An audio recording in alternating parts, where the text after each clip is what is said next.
Much has happened since Americans first landed on the moon. Space has become a globally utilized resource. Our skies are filled with satellites. People are living aboard the International Space Station, and scientists worldwide study our solar system with robotic missions.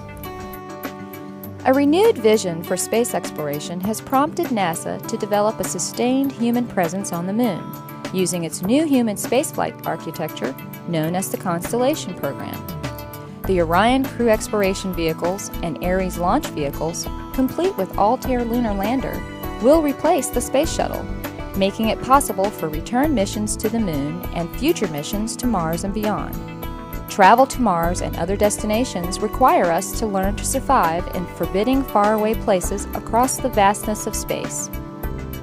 Living somewhere other than Earth will be incredibly different. The unusual, harsh lunar environment has its own unique challenges. In order to understand how we will live on the moon, we first have to test lunar surface systems and operational concepts on Earth. One very effective way to accomplish this is by using analogs. An analog is a representative environment that has similar features of the target mission's environment. Lunar analogs include locations underwater, in the Arctic, terrestrial impact craters, and volcanic lava flows. These extreme environments greatly enhance the ability to analyze architectural concepts in simulated lunar conditions and enable experiments with long-range and long-duration expeditions. NASA and the National Science Foundation teamed up to develop an inflatable shelter that was deployed in Antarctica during the months of January and February 2008.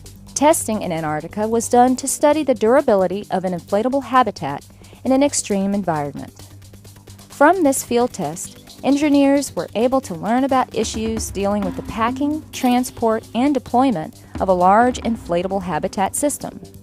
They also gathered valuable data on how to best use in situ materials for radiation shielding and how to improve current lunar dust mitigation practices. The Hot in Mars project is a field test mission that is held annually in Devon Island, Canada, just above the Arctic Circle. Devon Island's isolation, lack of infrastructure, vastness, and large-scale topography offers a unique opportunity for lunar exploration operations, design, development, testing, and training. Houghton is the only terrestrial impact crater set in a polar desert and is the best preserved complex crater on Earth. Its similarities to the variety of medium to large impact craters found on the Moon make it an ideal model for future lunar outposts. The NASA Extreme Environment Missions Operation Project is the only underwater research facility in the world.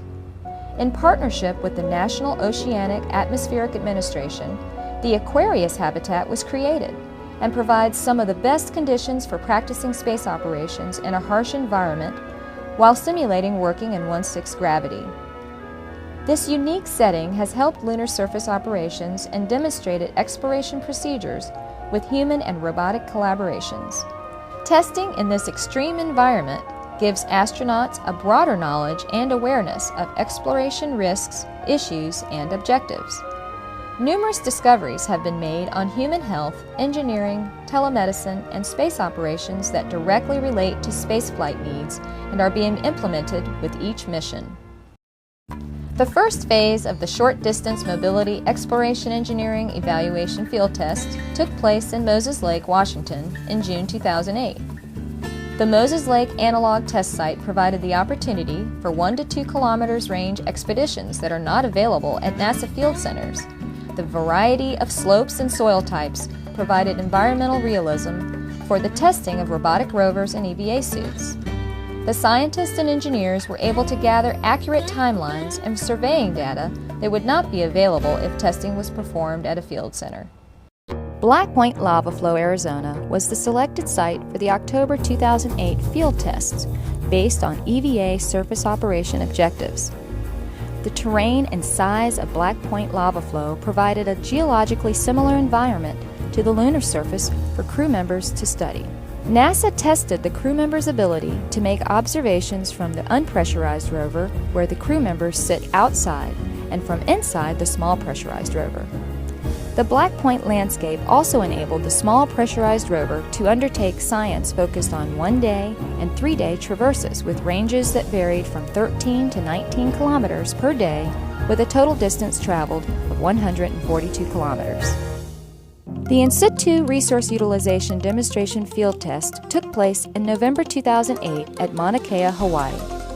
In the current lunar exploration architecture, In Situ Resource Utilization has been identified as providing 1 to 2 metric tons of oxygen per year for astronauts during lunar surface operations. The field test demonstrated how to lower the architecture risk by successful demonstration of end-to-end oxygen extraction, separation, and storage from the volcanic material.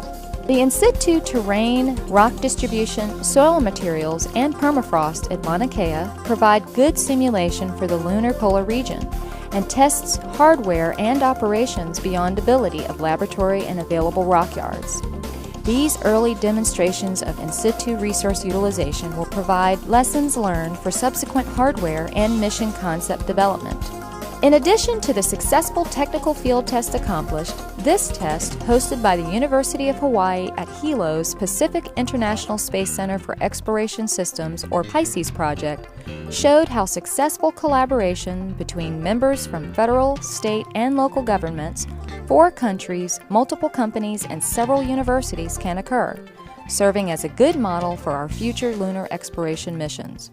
NASA and the Canadian Space Agency teamed up to sponsor the Pavilion Lake Research Project, conducted in British Columbia, Canada, in June 2009. This project is a multidisciplinary science and exploration mission whose objective is to explain the origin of freshwater microbialites that are growing on the bottom of the lake.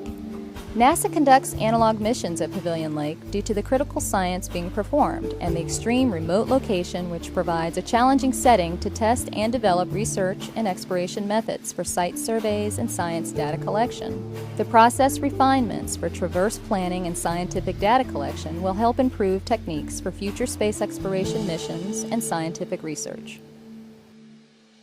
By 2020, astronauts will return to the Moon to live and work on the surface, all made possible with the aid of successful testing of analog systems and procedures in simulated environments here on Earth.